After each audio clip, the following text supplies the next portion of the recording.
It is not taught to us in school. There's no teacher in the world that is going to say, Nick, I want you to write a 4-page report on this book, but I want you to get somebody else to read the book and I want you to get somebody else to write the report. Delegation is a lost art for a reason. If you're an entrepreneur listening to this, this is going to speak right to your soul. But if you're an employee listening to this, it still speaks to you, because there's 2 ways to make a lot of money as an employee at a company. One is to do your job really well. You can make great money that way.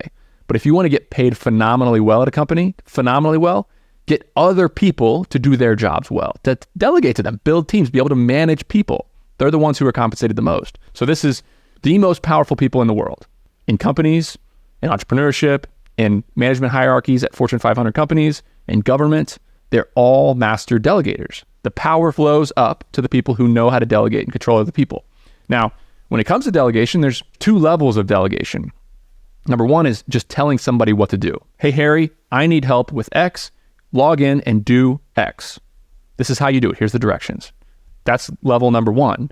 And honestly, pretty successful organizations can be built with only one person making all the decisions and everybody else just doing individual jobs, looking up to that one person. That's like the first level of delegation is just tasks. I'm going to tell you what to do. The second level of delegation, which is way harder and way more uncomfortable and 1 in 1,000 people can do well, is delegating decisions.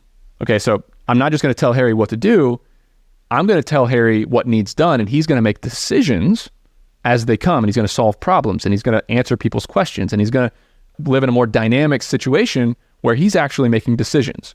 And as a business owner, you can get really far with only delegating tasks. There's businesses that I know of, friends of mine who own companies that are doing $1, $2, $3 million a year of EBITDA, and they are the only decision maker at their company. As a manager of people, your job is to get a look into somebody's brain and constantly be judging their ability to delegate. When you start a company and you have a small team, imagine you're the boss and you're sitting in the corner office and you have 5 employees. They're all doing tasks. Every day they walk into your office with a problem that they need solved. You come to me, Harry, Nick, I got this big problem.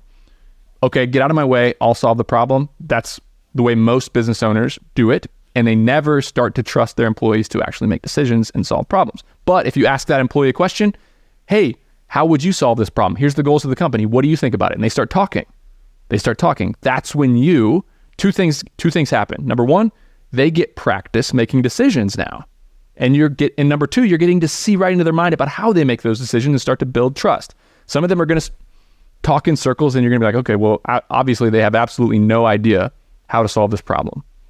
But some of them are going to start to do really well. They're going to start to answer your questions and say, oh, I understand. I can think about it this way. This is what I would do. You're going to send them off to solve the problem. Then they'll come back to you with another problem. If they keep coming back to you with the same one over and over again, you kind of know maybe they're not thinking about things the same way. But all my employees, when they come to me with a problem, they know they better also come to me with a solution. And I start to listen to their solutions. I start to listen to their thoughts, and I start to build trust with them.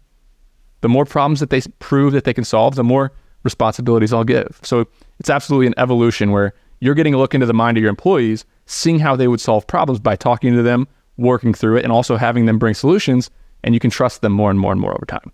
How do you respond to my concern that, and this sounds arrogant, but I don't mean it so, I can always do it better. Like, I've done it before, I know how it's done, and so I just say, oh, fuck it, I'll do it. That's why it's so hard. Because yes, you can do it in 1 minute, whereas telling them and teaching them and working with them and coaching them on how to solve their problems takes more time, and they're not going to do it as well. So yes, it's a process. What happens is it's a snowball. It accumulates. The momentum picks up. And if you start to work with these employees and invest in these employees and give them more tasks, it starts to roll down the hill. They start to get better and better. And before you know it, they're actually better than you. And you have no idea what's going on inside of your own company.